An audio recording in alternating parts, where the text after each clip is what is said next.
Welcome to the Nerds Against Normality podcast. I'm Stacey Bowles. I'm the final girl left standing until the end of the movie. I'm here with Harry Bowles. I'm not saying he's a serial killer, but I wish he'd stop carrying so many knives. Good morning. And Ben Sheridan, who died before the film got released. All right. I'll do the intro music now.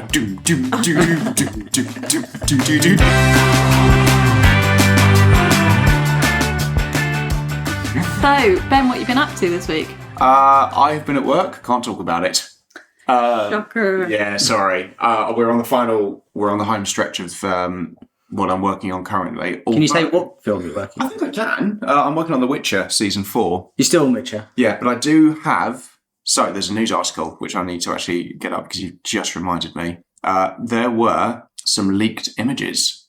Are you in them? I don't know, but I'm going to check now. Oh, okay. I saw it. Did you leak them? I did. No, I didn't.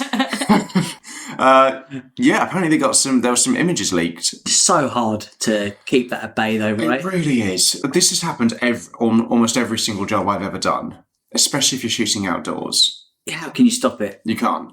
I worked on House of the Dragon season 1 years ago, and if anyone's seen it, there is one of the funeral scenes is Keep it light. Yeah, trying to. We shot in Cornwall. We shot in St Michael's Mount, which, if anyone knows about that, is a sort of a castle out on the water, and it was nothing but obviously the sea, but you can also see the coastline. So to stop photographers from having because those lenses are really long. Like you can zoom from. Yeah, people aren't using Kodaks anymore. So what they did is there was a guy whose job it was, great job, wish I had it. He would go up and down in a boat and just literally have the smoke grenade. So it made this smoke screen that you couldn't shoot any pictures through. Wow. What a day at work that is. Great day at work. Really cold, but still great. Who would be getting out into their little dinghy just to try and get pictures of a film set there? These people would. Yeah. So what's really fun is we shot there for 5 days, something like that. And at that time you had to the tide comes in to the island, so you have to get boats across. Because there's no way, apart from in the afternoon when the tide goes out, there's no other way of getting there. So we thought we're so fucking clever. We've managed to completely oh my God, it's a helicopter. So apparently some of the paparazzi had managed to just put their money together and knew a bloke and just got a helicopter. So it's like, get the Stinger missile. It's like, we've never been told how to use these. So it's just... the actual... Jenny from Makeup. Fire. Wrong way! So yeah, we reshot that scene. So yeah, again, this might also be just a bit of old news, but some of the images aren't really anything... You must have to have anti-drone measures, right? Because drones are so easy to go over and take pictures or film or whatever. Star Wars has that. But yeah, when we had it, there's apparently something it's like literally like a sort of a scrambler you can ping over to them. The drone wars. Nice. I don't get it. No. And it would just crash people's drones. It would chuck them out the sky. God, you'd be pissed when you spent 300 quid on a drone, being like, oh boy, can't wait to see some new... Oh, it's dead. Yeah, I was hiring them out. Yeah. Lost a lot of money that year trying to leak images. This is the thing, this is why security's so tight on it. Anyway, these leaked images from The Witcher they're all from ages and ages ago. It's basically... If anyone, there's Gerald. Yeah. Is that him taking a break? That is him taking a break, yeah. Oh, so that is a picture of Liam's Hemsworth. Here we go. Liam Hemsworth leaning against a rock. My favourite thing about that is, and it says it's leaked, but it's he's taken 5 feet away from him. I know. Yeah. These lenses are fantastic. That's the thing. It was, if I remember where this was, it was probably shot in Cornwall. And if you zoom in on the sword there, you can see a reflection of Ben Sheridan. With his thumbs up. Going, I love secrets. Sell it to the paparazzi for millions. There's none of me yet. It's called getting papped. In my if you're walking a celebrity to the set or something, and you're usually in my job, you're walking next to them because you're the one taking them to set, and you'll get. And so you'll. Sorry, I just have this vision of you being like, come on, Hemsworth. I'm going for a nice little walk. He's like, sure. You're like, come on, mate. Come on, jingle, jingle. Yeah, follow the keys. Follow the keys. What do you talk to them about while you're on the way? It depends The on weather? it depends if they're chatty or not. Usually it is weather. Sometimes it's weather. I've had a lovely chat with Halle Berry about Kingsman. That was quite fun. Because I worked with her, and that was the only time I've been papped. I'm in a YouTube video on the Sun. We were shooting in London, and we were doing a bit where she drives this really nice car down the street and stops it, and I'm the one that has to go over and like reset it and make sure she's okay. And you can hear it's like all secret filming, like the Sun, and you get the security guards trying to get in the way. you can hear like a couple of feet away. You can hear the first AD like go through the megaphone, going like, "Cut there!" You can then hear my really high pitched voice go, "Come there!" And you can see like jogging over to the colour. "You all right, Harry? Can you still drive?" "Let's go again." Yeah, that's the only time. That's nice. I'll have to have somewhere that my runner friends like. What do you talk about with them? It's weird. Sometimes it's weird. Sometimes they don't say anything. I had a friend who worked on The Rings of Power, and one of the actors is very method, who is playing an elf. So you couldn't talk to him about anything that wasn't elf related. So I love that Will Ferrell film. it was kind of like that. He stabbed me. There were two. I think she tried to ask him. One of them once, like, "Oh, any good weekend plans?" He's like, "I'm an elf. I don't have weekends." Elves don't have weekends. Apparently elves don't have weekends. Life. Yeah, Quite tragic. I know, Yeah. but they do get bank holidays. Oh, okay. It's really nice. Not around Christmas time, surely. I don't know if they have Christmas. Do elves have Christmas? I think we're talking about two different elves here. I can't see Legolas building a Meccano. Maybe he has. I don't know. Settling in with the family around Christmas time. They live a long time, so They do. Oh, so many Christmases. Apart from that, I'm really looking forward to. It's on the list to buy next payday, but Silent Hill 2 is now out. yeah, And the reviews are good. glowing. Yeah, They're actually really good, and I've a lot of the community apparently has come out and said like, "Oh, I kind of feel a bit bad about, dragging it through the mud before I'd even played it or seen it." Which yeah. is Loads of such people a gave it problem. hate. I think people just want to see the worst in stuff because it's easier to be let down if you're not excited for it. Yeah, we were talking about this the other day on the train, which is what will lead into what else we've done in the week. Yeah. We went to go see Arch Enemy. Oh, yeah. How was it? It was really good. It Really was good. really good. And we saw In Flames as well, so it was kind of a good 2-for-1. And not as many broken bones this time. No broken bones. No. We were very good. We stayed at the back. The group did go from 5 to 2 within the space of 2 days. It because did. John couldn't come because of a corn-related injury. Corn related. And by corn, we mean the band, not Someone cobbed him. Is that a thing?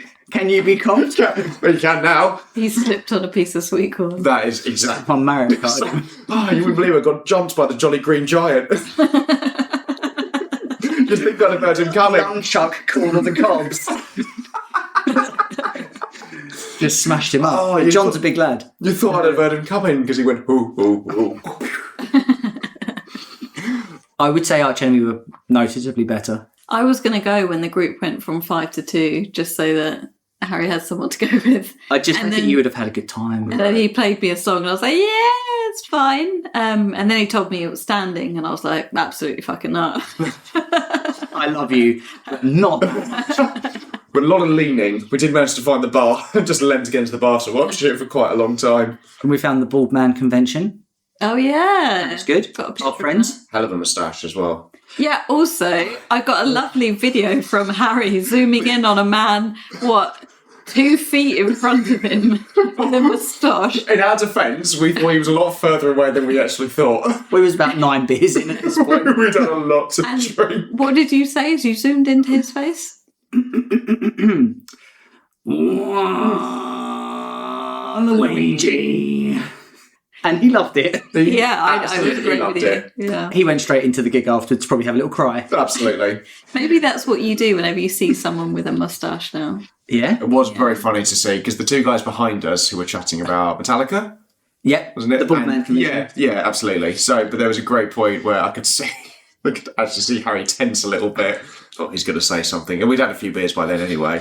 So he's going to say something. And then, you know that bit in Shaun of the Dead where his stepdad just turns around on a pivot. He's like, hello, Sean.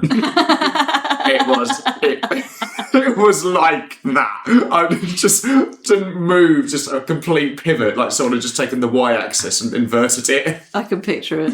It was very funny. Sorry, rambled on, but that's been my week. How's everyone else been? So I've stored up loads of things since Harry's been away in Australia. So I'm just going to run through all of my my shenanigans. So I've Protest. So I finally went to go and see the film It Ends With Us with my good friend Chrissy. How was it? It was okay. You were hyped so bad for this. I didn't think it would be a film that blew me away, but I will say that my experience got slightly ruined because we had to sit right at the front because our seats were broken next to two teenagers who were laughing and gossiping, and it was, the guy was clearly trying to impress her and all this sort of thing. He was trying to do something else. Probably. He was not trying to impress her. During a film about domestic violence, pick your moments. I forgot that's what the film's about. Now I look like a dick.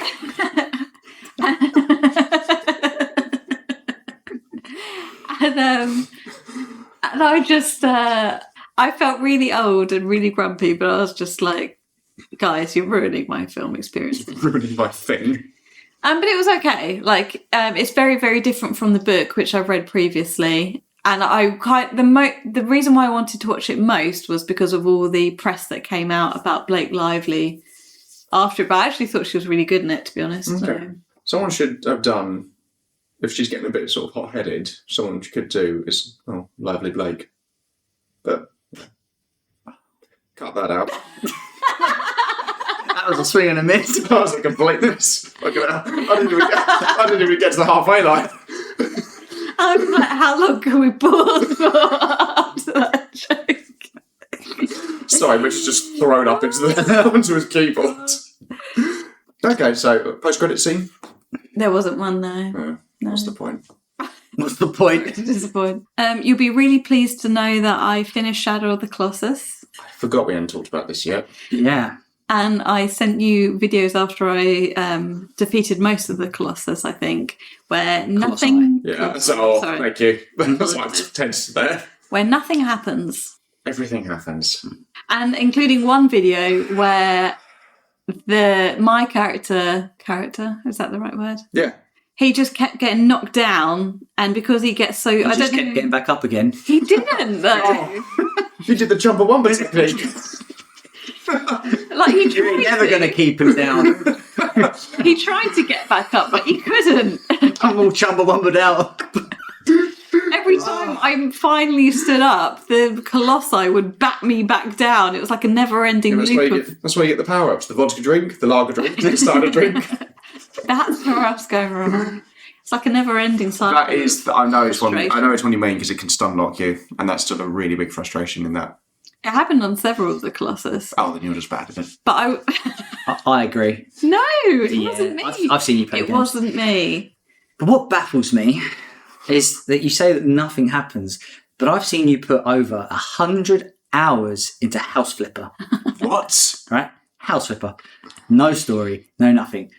There's a huge story going on in House Flipper, actually. Lie to me. The one you've made up does not count as a story. But not just House Flipper. Jet Wash Simulator, we've played that. Genuinely, there is a story in House Flipper. He moves to a new town and he's trying to start his career as a House Flipper. Breaking news on House Flipper as well. They've just released a new Shrek DLC. No. Yeah, I'm not kidding. So you can flip swabs. I saw the trailer for it just before I left to come here. Oh my god. And I was like, that's so ridiculous. Who's going to... Oh my god, I love it. Amazing. Sorry, carry on. Oh yeah, just you play pointless games. Animal Crossing, pointless game. Yeah, so I think it speaks volumes that this game wasn't for me. Why? I had no interest in taking down the Colossus because I've just found them frustrating and annoying. And I will say the end Colossus was very impressive visually. Yeah. So, and they built it all up, and it was I can see what they were going for. But yeah, because you can turn around. If you turn around before you enter, you can see all the other beams of light of every other colossi you've killed, and you're like, oh, you're meant to be like, oh, I did that. piece. Like aggro died. Quotation marks. No, so the aggro is the MVP of this game. I will say. I would agree. When aggro fell into the pit of cave, the sarcasm. Pit of cave. The sarcasm. How's that fantasy world you're writing, Stacey, going by? The sea of water. I wasn't that sad because I knew that probably they were going to come back, and then like everything happens. And it just limps in at the end with a very slight limp. Like, Jesus Christ, you should have... He's a beast. You should have chosen aggro instead of the chicken from Zelda as your... No. Because the horse won't kill you. The chicken will kill you. Can we not bring He this can up ride you out. He can ride me, can he? You fucking pervert. That's why I didn't like it. But everything in me was like, just hang on, just keep going. Yeah. Like I had to set myself a goal of doing a Colossi a night until I'd finished it. That's so I quite was good, like, isn't it? the story will come. Ben's promised me that this is going to be the best You story were in ever. the story. I never promised you it was the best story. I'm just saying it's a really good story. You were in the story. Well, the story wasn't all that, was it? Harry, help me 'Cause out here. it was like... The story is there for you to kind of paint in your own head, right? You Yeah. kind of paint your own story. It's just unfortunate that you've got the creativity of a toad. So, That's going on the social. yeah. So, Me as a toe. so I'm sorry, hon. You should have liked it. I don't think I should have. And then, just for like I think you should. I disagree. just for gratification, I then Googled Shadow of the Colossus, and a big Reddit post about why is Shadow of the Colossus the worst game I've ever played came up immediately. No, So I don't- someone on the internet was disagreeing. Well, that is something I'm just never saying, heard of. I saw that before I saw any positive news about it. It's not for me, that's what I'm saying. But I did try, and I did complete it, so I hope that you're both If you like little baby games for babies, that's fair enough. You stick to little baby games. When you're ready to be an adult. I'll stick to my Pokemon Sword and Shield. I also got really hooked on a new book series, so I absolutely have to mention it. It's called the Akatar book series, which is A Court of Thorns and Roses. And I got so hooked on it that I've had to recommend it to all my girlfriends. I couldn't eat, I couldn't sleep, I had to just read this book. It was so addictive. And I saw this book from TikTok, so I wasn't expecting much from it, but it's taken over my life. And in terms of the amount of fairy porn that's in it. 'Cause Beautiful. that is all I know about this book series. It's quite sexy, but very good. I think I've seen an excerpt from it, which is a sexy bit of soup. Like sexy soup eating. Oh, you can't talk about that because that's in book 2. I can't talk about the soup being Oh my eaten in God. book 2. Ben, you fucking idiot. So I'm Shut your mouth. So sorry, I've spoiled the entire series. Is the whole series about them trying to get some soup? Have I just spoiled the last bit of it? It's like, oh, the soup's a bit... Tomato or pea and ham? Oh, we've gone so far and lost so many people to get this soup. Oh, it's a bit cold. It's a bit cold. Anyway, shall we have sex? Have you read it? No, it's so good. And like, what's really refreshing about it is that the first book is great and it grips you. It's a bit of a slow burn for the first half, but the second book is even better. And then it links back to things that happened in the first series. How many books are in the series? Is I it think finished? No, it's not finished, but there's 5 or 6 of them now, and I think they spoke about doing a TV series. How they're going to do that with all the porn in it, I'm not sure. They did Game of Thrones. We can get it done. We have the technology. We have the long lens. But I absolutely can't wait for that. I guarantee at the moment it's either going to be Netflix or Prime that are bidding for that right now. Yeah. Guaranteed. Netflix will get it, do one season, it'll get rave reviews, and then they'll cancel it. Yeah, I'll work on it. Won't be able to talk about it. It's so good. Okay. It's so good. I'm madly in love with one of the characters, sorry. Is it Italian? No, Okay. he's not in it. Is it? Sorry. Shot in the dark there. But good fantasy trope name. Yeah. What was I thinking of it? I don't remember. There's a lot of people that work. Tamlin. Tamlin. Oh, sort of. And I can't talk about my feelings about him in case anyone listening hasn't read the second book. Okay, and of course because your husband is right there. He's on board with it. And that's me. Okay. So since coming back from Oz, I've basically just been ill, to be honest with you, which has been super fun. But other than that, we've been binging The Bear, which is obviously on Disney. I worked in a kitchen for a long time. Not same standard of kitchen. I worked under that. I worked in a kitchen under you. Yeah. So you can relate to the stressfulness, the manicness. Like when he walks into that kitchen, it is just a shit show. It's full on. The series is kind of filmed to put you like you're in the kitchen, like you're a member of his team. And it's just carnage. It's loud noises, it's shouting, it's claustrophobic, it's on top of you. You feel like every time a food order comes through, you just think, oh my God, it's just adding more pressure. And with the pressures, you've got Kami, top guy. He is a Michelin star level chef. He's the mustard, he's the bollocks. But he has no personable skills. He cannot talk to people really. He's a bit awkward. He's phenomenal what he does, and he can acknowledge what is good and what is shit. But sometimes when you're managing people, that they don't need to be told whether that's good or that's bad. They just need someone to talk to or whatever. And he's terrible at that side. And it's a family dynamic as well. Like they're not a work team. They're a family, dysfunctional family. And it's all about him changing how the kitchen operates and getting up to scratch. It's very, very good. It takes it from the bottom, isn't it? It's a horrible kitchen. It looks dingy. It looks disgusting. And as the series 1 progresses, you can kind of see it's slight improvements. Then by the end of season 1, something happens, which means that he can revamp for season 2. And we're at the end of that.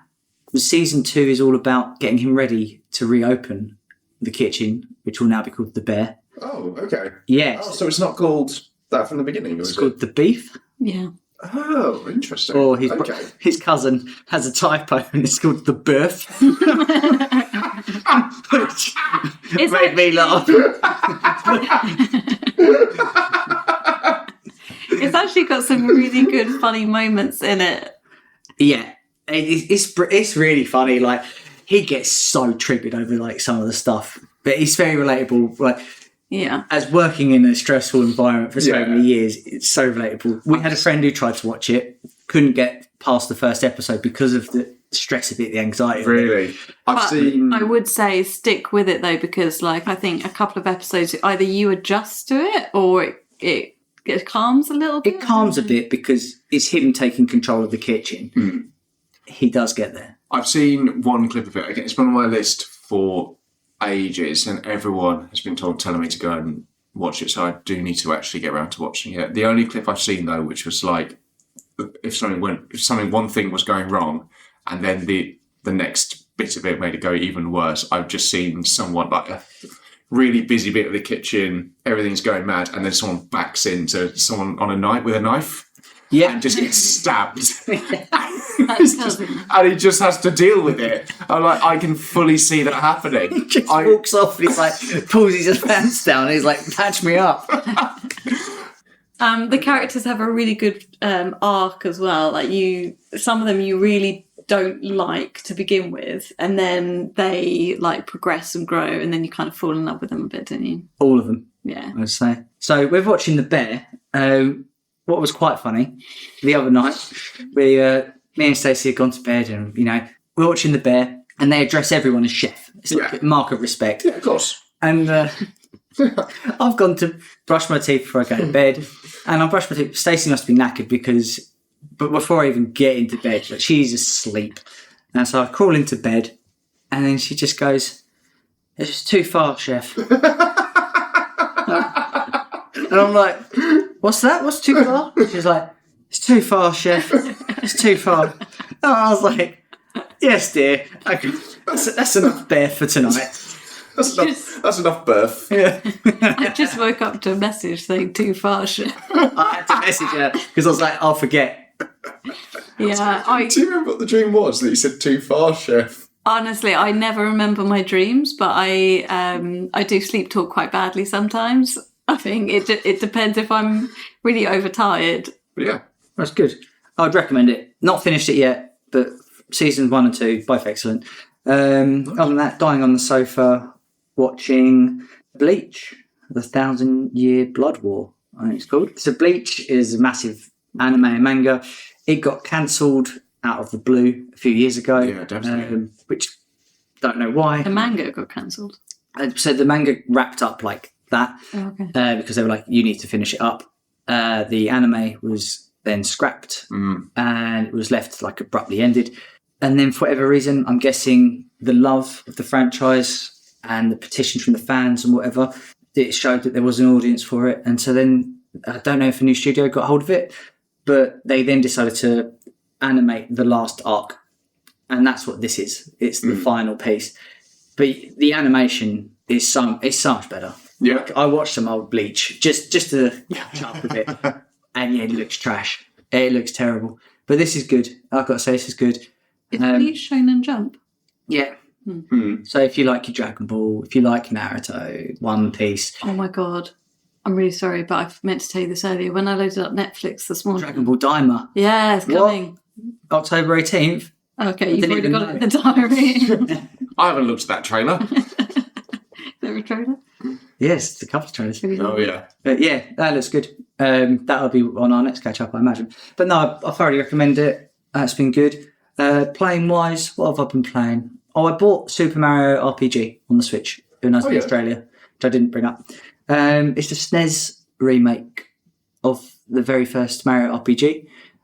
It's fine. It's good fun. It's quite easy, as you'd expect from a Mario RPG game. But good because the Switch is so pick up and play. It's very easy to just drop in. When was the first Mario RPG? So that would have been, 93, I think. Oh, okay. So it's a remake of that. Fair enough. I haven't completed it. I will complete it. And yeah, looking forward to that. And then looking forward to Dragon Ball Sparking Zero. Oh, same. Sonic Generations. Yeah, same. Anyway, on to the film review. On to the review. This week, in honor of spooky season, we're going to be going with the first Halloween film from 1978. This film is an iconic slasher film. Some would argue the one that popularised it. But a quick plot, in case anyone for some reason hasn't seen it, which one of us had never seen it. 15 years after murdering his sister on Halloween night in 1963, Michael Myers escapes from a mental hospital and returns to the small town of Haddonfield, Illinois, to kill again. Laurie Strode is a babysitter who has what can arguably be described as the worst Saturday night ever. Obviously, John Carpenter wrote and co-wrote and directed it. John Carpenter's known for, The Thing, Halloween, Assault on Precinct 13, The Fog. He's one of the horror guys. And this film is, like I said, this film is just iconic. You couldn't get, I would say, in terms of a horror film. This is classic screening. You're going to see this. This has been advertised at the local drive-in because we still have a drive-in here, kind of. I watched it again 2 or 3 nights ago and I hadn't seen it in a while. Harry, you've seen it before? Yeah. Stacey, you haven't seen it. No. I'm going to start with you, Stacey. What did you think of this seminal horror classic? I haven't seen it before because I generally don't watch horrors. And you hate babysitters. Yeah. And masks. No, I really liked it, actually. Parts of it have actually aged pretty well, I thought, and the general feel of the film didn't feel too aged. Which, again, yes, we had to state this was 78, this was made, and I'll get into it later, but the budget for this is not high. This is not a big film. Yeah, it went on to become a big film, but at the time it was incredibly, considering for what it was and for what else was being shot at the time, this was meant to be a little side project for John Carpenter. But which bits do you think aged quite well, essentially? And which parts did you think didn't age particularly well? Probably just the build-up of the killer character, the shots where he's in the background, or the whole thematic building of the tenseness Great word. until the end was really, really great. If I look past the cars and the fashion and the very obvious things that are 70s-esque, I wouldn't have known it was shot in the 70s. I didn't think it looked dated, apart from the obvious things. The things that did age were some of the effects. Some of the effects have not aged very well. Like a lot of the blood effects, sadly, haven't, and I think a lot of that is cut around, especially at the beginning with the actual murder of the sister. I didn't realise you actually don't see anything. He also doesn't stab her, I swear. Yeah, I don't think he does. When the knife's going down, for the world's tallest 6-year-old, the view that they had, he's taller than the chairs. I mean, some of the deaths were hysterically funny because they haven't aged very well. Like, I was pissing myself laughing. Which bit? Because there's one I find very funny. I'll tell you. Sadly. The woman in the car was probably the funniest. Oh no, I've gone boss-eyed. That was not a very good... Why did she do that? Her death face was incredible. Loved it. Oh, see, the one for me is... obviously, I was just saying, we're just jumping into this. Like, if you haven't seen this film by now, sorry. Shame on you. I thought the boyfriend death was actually quite funny because I wouldn't want to be caught like that. The fact he gets, pinned to the wall with the knife. Because also, I'd like to think I would try and fight someone off and, afterwards, if someone came in and was like, oh, look at this awful murder. This guy died like a bitch. That would be you. It's a very 70s aesthetic for horrors, I know, but it did make me uncomfortable that all the victims tend to be half-naked women. But I get that that's the trope of horror films at the time, isn't it? If you're promiscuous or you're nude, you're going to get it. Yeah, Laurie, I mean, also... I can't believe that these 25-year-olds in high school are I said that. Getting murdered so brutally. I said, how old do you think she is in this film? She is fantastic in it, you have to say. Jamie Lee Curtis is very good in it. This was on the trivia. She's the only teenager in the film that portrays a teenager. She's a teenager. She's 19 though. Okay. Well, she had a hard 19 years. A lot of them have had a hard teenage life because some of them are like, oh, I can't believe it, man. Totally. Totally. Can't believe I can't buy alcohol even though I'm clearly 31. Where were her parents, though? FYI. Well, one of them's a real... That's just not important, though, is it? Don't focus on that. No. Where were any of the parents? They were just we're just getting pissed up all night. Oh, yeah. The other thing I found really, really funny was when she first comes across him, I think, in the bedroom, and she's backing away to the hallway, and just how does she fall over that banister? The banister is there to protect you against falling down the stairs, and she's just like, whoa! Double hard, though. She survives it. I'd have been out by then.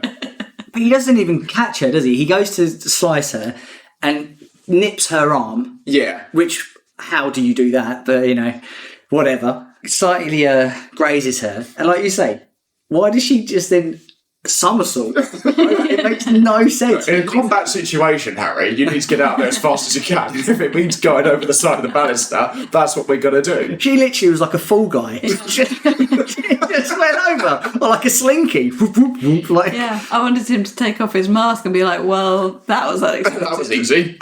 Awful point, though, because there's this extended version where they did that the first time and she goes over the banister, but she's on a big spiral staircase. They were like, well, this will never work. They wouldn't believe this. So, yeah, they had to reshoot the whole scene. Was it good as you remembered? I didn't particularly enjoy it. I know. I'll say this. Why do you hate good things? It's a classic. It's a classic, and I appreciate why people love it. Yeah. And it has its place. It really does. But I really felt like it's aged. Yeah, I really felt like it aged. The acting in particular. If it wasn't for Jamie Lee Curtis carrying the film, she's awesome in it. But she's the only one. I would. The other big name in it is Donald Pleasance, who plays the psychiatrist. Oh yeah, who plays Loomis, and yeah, but even he's not great. Psychiatrist's first thought, as soon as a brick or something comes through the window, is to go for a gun.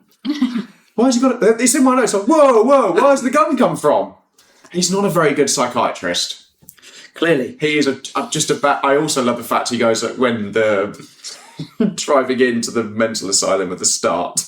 He's like, "You stay here. I'm going to go see about that. I'm going to see about the Don't worry about the 20 loons knocking about." Then Did you notice afterwards he runs over to her once the car's driven and he's like, "Oh, you all right?"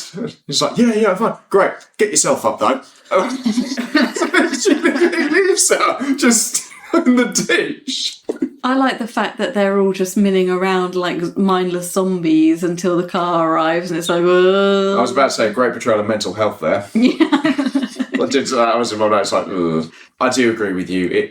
Looking back on it, I can completely get why this film is what it is and why it is considered a classic and why I do think you have to watch it. I feel bad about hating it though. Like, it's a 90-minute film, which I felt went on for 2 hours. Really? Yeah. I was grabbed by it. Maybe it's where I've seen it so many times, but like, because my dad would always watch it, because back in the day when we used to just have 4 channels and the world was black and white, Halloween would obviously be on at Halloween, right? I would watch it quite often. And yeah, I used to be gripped by it. But I think the horror genre, slasher genre, has just moved on from dodgy perverts. Let's face it, he is a pervert. He just leers about in bushes half the time. Not very well. No, he's terrible. He's got that whole bit like, I think there's someone behind that hedge, and he's like, "Ooh, Oh, fuck. I'd love to see an outtake where you just him like full on sprinting. I think I would love to, yeah. I think Fuck. he's just run from place to place to place. Through other people as well, I should add. Like, I imagine there's not also, very dead town. There's only like 4 people who live there, apparently. But like, he's just run like through gardens, through hedges, all sorts. No one rings the police at this point, where they're like, oh, it's just some mad man wielding, it's a giant machete and a rope. William Shatner's here. He's really good at cleaning up, I will say. Like, There's no blood in this film. if he's considering a career move, he could be a crime scene cleaner. He loves a bit of Power Simulator. Yeah. But it's for I'm assuming it's an 18. Oh, yeah. Yeah. High 18. Is it still? Yes. There's no blood in it for a slasher. There's a bit of blood, quote, blood, at the beginning when the 6-year-old, quote, 6-year-old, stabs the sister. Yeah. And she kind of smears it on herself like a jam. Yeah. But there's no blood going anywhere. No. Not that you need excessive blood to make it good. No, but this is a slasher film, and as well as like you said, so interrupt, but it is like the slasher film. Yeah. You can't. I think a lot of people look back on this with a lot of rose tints, big rose tint I glasses. really liked it though, but because I don't know all the horror films now that are probably really terrifying and stuff, Look, so I quite enjoyed it. It deserves its place Yes. in the horror film of fame, whatever. Do you know Absolutely, what I mean? yeah. If that's a thing I just said. But that's it is a thing. Like the US, it is in the US registry for. There's jokes writing itself. Yeah, it's in the cultural register for being culturally significant to American history and culture. Like, it's in there with things like Shawshank Redemption and There Will Be Blood and such. So it's got its place. It's got its place in film history. Yeah, But I appreciate that. But you have to look at it with a pinch of salt. And I think a lot of the films, when we do look at these older films, we have to put that as a caveat, which is, look, you've really got to look at this from the time. Yeah, when you went to the cinema to see it in 1978, it probably would have been a bit like, oh God, what am I watching? Yeah. Ramping. He kills 5 people, is it? Yeah, he kills 5 teenage 30-year-olds. Yeah. Not to delve too much into its sequels, he doubles those body counts like so much quicker. Yeah. Not that you need to kill 1,000 people per film to make it good. But the deaths are so comical. Call yourself a killer and find and kill 5 people. The kills are comical. Like when you're waiting so long. Yeah. And the first kill he does as an adult is in the car, right? Mm. And you've got, Annie, is it? Is that her name? Yeah. Why not? And she's dying. She's going all cross-eyed. Yeah. Ridiculous. The phone to her mortgage company because she's an adult and has a house already. Like, miss. I was interested because he slits her throat for that bit in the car, right? And then you see her later. He lays her on the bed. He lays her on the bed, yeah. With the Judith. Yeah, the headstone. Because where you don't see any blood where he slits her throat, I was then interested to see if they would have a mark or anything when she's on the bed. And you can see a really bad Pen mark. no, it's like a cuff on her neck where it's clearly not her skin, and then like a wound. Yeah. Okay, I'll actually ask you the horror question. Were you scared, Stacey? No, but I can see why you would have been scared first time round. Yeah, I mean, this kind of came up in the era of like serial killers were like, it was like a convention in the US. Thought it was an epidemic. If you killed 3 members of your family, then this deal was for Have you. you witnessed a knife? Yeah, like this was the era of like serial killers like everywhere in the US. So this kind of tapped into that fear of like your suburban American street isn't safe anymore, and your babysitters aren't safe anymore, and your kids aren't safe anymore, and your mask shops aren't safe anymore, and your schools were never safe, but... The only controversial thing I will say is the music really annoyed me. What? The theme? I liked it, but the reason why it annoyed, I mean, I know of it. Everyone even knows that before this film, but what annoyed me about it was that it was just like played on a loop throughout. Like, I think it would have been more poignant had it just been used for like a few difficult moments, but it was so overused to the extent where I was like, is the camera going to pan and you're going to see a man on a piano in the corner playing the song? I think Mike Myers would have been better at stalking Jamie Lee Curtis if he hadn't played the music every time he showed up. Exactly. Because it is every time. And also, that was composed by John Carpenter. Hey, I think it was literally, he was just like, I wrote the theme tune. He's the guy that stands up in a Comic-Con convention. He's like, oh, hi, I'm an actor, writer, director, editor, composer. You might have heard of me. I've done Producer. some pretty good things. Caterer. You smug son of a bitch. Mental health advocate. He's a terrible killer as well. I've got He's to not say. very good at it. Like, he's walking simulator, isn't he? I disagree in this first film. I think I like that he walks. Agreed. And I think it's a bit haunting. Yeah, the trope's also just been at every serial killer from there has walked pretty much. The scene, come on, right? You know, when Laurie, she goes over to the house, she finds all the dead bodies. Her first encounter, she's fallen down the stairs somehow, and then she's running, and she's run back. And she slips on nothing, I might add. It's it's black ice. She come out of nowhere. No, it didn't, Harry. It's dangerous. It's dangerous. a bit of sweet corn on them. Yeah. She just slips.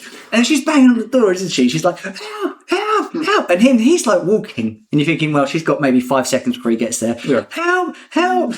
Pans away, still walking. Help, help. Throws a plant pot at the window. Help, help. The kid wakes up. Oh, what's this? Looks at the window. He's still walking. It's like, after 20 minutes of him walking from one house to the next, I was like, she should have just ran away. I disagree with that though, because I see what you're getting at, but I think the build up to him is enough that he carries such a presence by that point in the film. He has got one moment which I forgot was in the film, and it's actually like, oh, that's actually quite scary because it's just good. But it's the bit where Laurie is against a dark hallway or a door, and you just see his face come out of it. Yes. That bit. We said the same. That bit is great. Yeah. And that bit's great. And that has been used a lot in some of the other Halloween films, which we'll probably get to at some point. But that bit is great. I kind of enjoy the fact that he goes through he gets stabbed in the neck. Poked in the eye. Poked in the eye with a big needle. But the thing that maybe could have finished him off was being pushed out of a second-story window. He just walks it off. He literally does walk it off. Love that, right. Also, if he walks everywhere, when Loomis is looking out the window like, oh, where could you have got? Oh, he's there. He's literally going down the street right now. So he gets shot about 7 times, right? Chances are he's probably left some blood. Yeah, which means... If you wanted to find him, you could. I'm just saying they're lazy. I love the problems they have as well. Like when she comes out of the school with Laurie, she's like, oh, you wouldn't believe it. I've got this at 4, I've got this at 5, and then I've got to go from this till 7. Gonna be totally wiped out. So I actually thought... Totally. So I actually thought, what were my days looking like back then? I made a little schedule. Back then in 1970. And back then when I was also at school, so I've put as well, my school was also a nightmare. Home at 4, nap till 5, gaming till 6, Simpsons at 6, Robot Wars at 6:30. try and access porn at 7.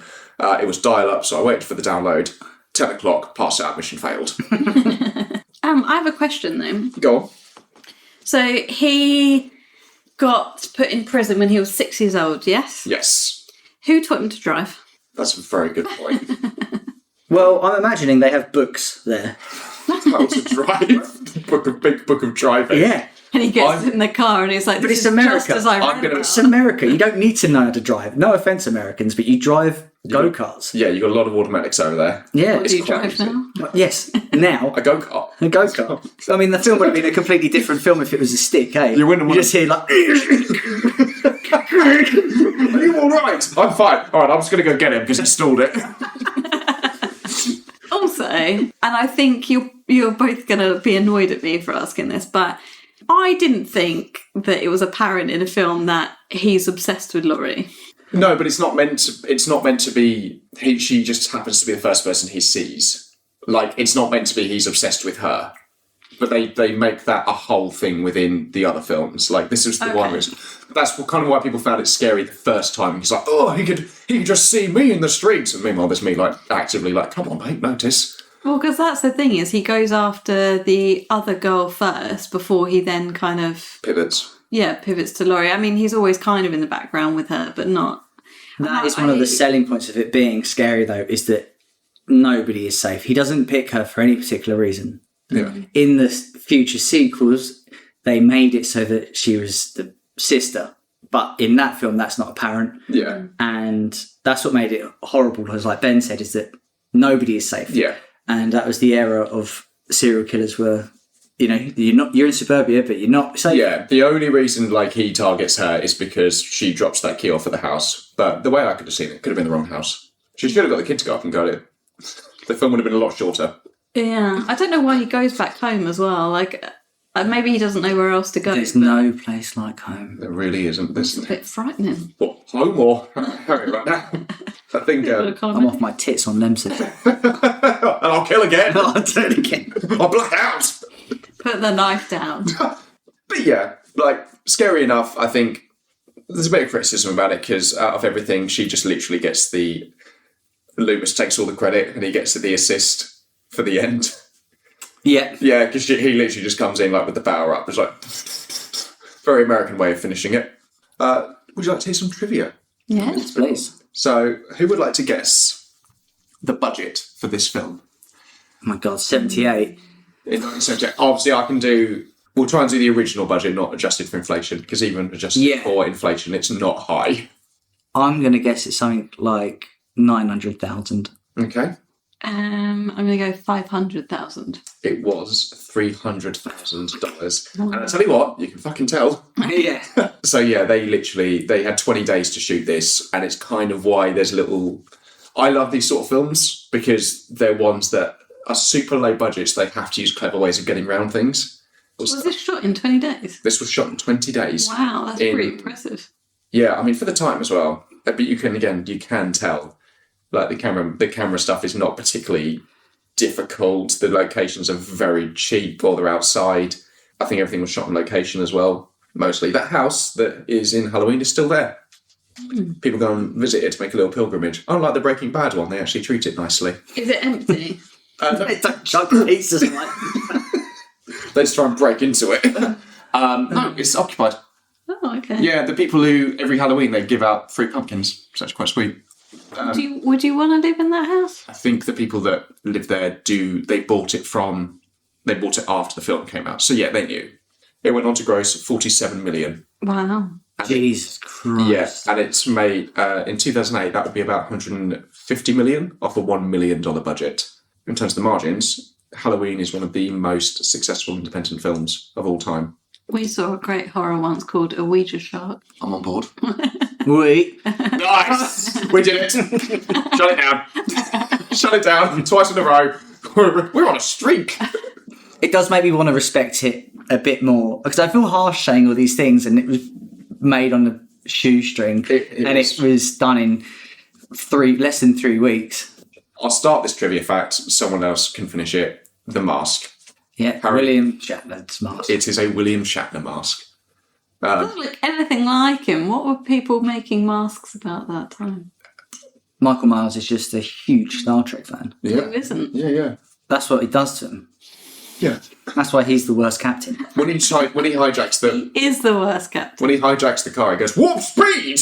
You can hear it. You can hear it. It's in the remastered version, but it is in there. It's like, beam me up, Scotty, just some dead guy next to him. It's like, oh, classic Scotty. Let's go. I don't know the reference. I'm a teenager. No, you do. You do though. You're balding. It's a Michael Myers. Michael Myers' iconic mask now was made from a William Shatner mask, and it was purchased for $1.69. Nice. And he just ripped the eyebrows off and just spray painted it like a bluish white. Oh, okay, so alterations have been made. Yeah, it wasn't the original William Shatner. You just walk in. That's what I thought it was. What a bad mask. William Shatner would be ashamed of himself. That's genuinely what I thought it was. Has William Shatner ever commented on it? Yes, he has. Apparently he's like, it was Where's my money? literally, where's my money? In terms of the person who was originally meant to be Dr. Loomis was going to be Christopher Lee. But he was busy with another film at the time, and he calls turning down the role of Dr. Loomis the biggest regret of his career. I think that would have been so much better, to be honest. In terms of payment, Jamie Lee Curtis was an unknown at the time. She had just been in one TV show. She was paid... What would you have paid her? Bearing in mind you have $300,000 to play with. I reckon she got something stupid like $2,000. Okay, $2,000 for 20 days. I'm going to be more generous than that. I'm going to give her like 20,000. Oh, you're so generous. But completely wrong. It was $8,000. $8,000. $8,000. The highest paid actor in this was Donald Pleasance, who plays Loomis, and he was paid $20,000. Which is a huge highlight onto women's wages in the film industry, right? I mean, I'm not going to comment on that. Keep it light. Yeah, I'm not going to comment on that because it is also like she was an unknown, he wasn't. So there is a wage disparity I there. hear you, but she's the main character. I imagine for the other films, she got paid a lot more money. John Carpenter took $10,000 as his payment. Okay. Because that was the lowest he could actually be paid, but he got 10% Of any future. of the box office. Nice. So he got $7 million from this. Wow. And obviously, the actual Halloween franchise as a whole has grossed about $850 million. Wow. He's done all right. Yeah, he was doing all right beforehand as well. He never worked again. Nick Castle, who plays Mike Myers, the Shape, was paid $25 a day. No wonder he was going killing people. Yeah, a lot of it was actually not meant to be filmed like that. They actually said to him in the end scene, "Run, run," and he was like, "I'm not paid enough." And I wouldn't be surprised. I'm not running anywhere. I'll fucking walk and you'll like it. $25 a day to do that. But I will say, he did come back for the other ones. He has portrayed Mike Myers in every sequel up till the first reboot of Halloween. The Rob Zombie one? Yeah, the Rob Zombie Okay. ones. Apparently, he was also asked once, what's my motivation for a certain scene where he again had to walk from one place to the other. He got John Carpenter to the side. He said, what's my motivation for this scene? And John Carpenter went, to walk from that mark to that mark. I'm paying you $25. Now fucking stop walking. You will do what I tell you to when I tell you to do it. You mug. Oh, obviously quite fun. The sound of the stab is a knife going into a watermelon, which is quite funny. They were going to use a Satsuma, but they didn't have the budget for it. That last bit's not true. The dark lighting, which was quite novel at the time. Like, not a lot of horror films were doing it that dark, mostly because your cameras can always pick it up. Like, you had to shoot, if you go past a certain low light, film can grain quite badly. But this pulled it off. But the reason it was very dark lighting, John Carpenter said it was to create a very good sense of foreboding and unease. In reality, they didn't have enough money for lights. Nice. So they had about 3. They're like, we're just going to have to make do with what we can. Does it make you kind of go, like you said, does it make you now kind of think back to it and go I can fully see where the cracks are, but I can sort of understand why there's cracks in it now? Look, I feel like there's 2 ways to rate this film, isn't there? Like, if I was to sit here and tell someone to watch this Halloween film on Halloween because it's scary, no, I probably wouldn't. But if I was to sit down and be like, look, this film was made on not a lot of money and it's done really well considering it has less than 3 weeks to film, that I've massive respect for it. But from a scary point of view, it's still isn't scary. It still doesn't tick all the boxes, I think. Your boxes have not been tickled. No. But I have massive respect for it, and I have massive respect to where it should be in the history of films, but... Because you're watching a horror to be scared. Yeah, out of my bloody Which is wits. why I don't watch them. Yeah, I mean, like you said, is it scary now? No, but I think it is still kind of required watching, because from this, you've got Friday the 13th, you've got Nightmare on Elm Street, you've got... Actually, those are the only three I can think of right now. Others. Yeah, it started the slasher genre. That's why the 80s was so dominant with them, because they just made so much money and you could do them so cheaply. Do we approve? Stacey? I do approve. Nan approved with Stacey. Harry? No. No! What? I know, and I feel dirty saying it. You're an awful man. I know. I'm standing by it. Why do you hate babysitters? Why do you hate 30-year-old teenagers? Because I really do want to say yes, but the truth of the matter is I watched it and taking off the rose-tinted glasses, taking away all the facts about it as a film, it's just a film, recommending it to someone. There's better films out there. What could you recommend another film like in place of that, which is in the slasher genre? I think the first Nightmare on Elm Street does slasher much better. Okay, I think Nightmare on Elm Street is much more horror. Yeah. Way much more horror. There's got bits in it that do scare me still. But also, I'm very easily scared.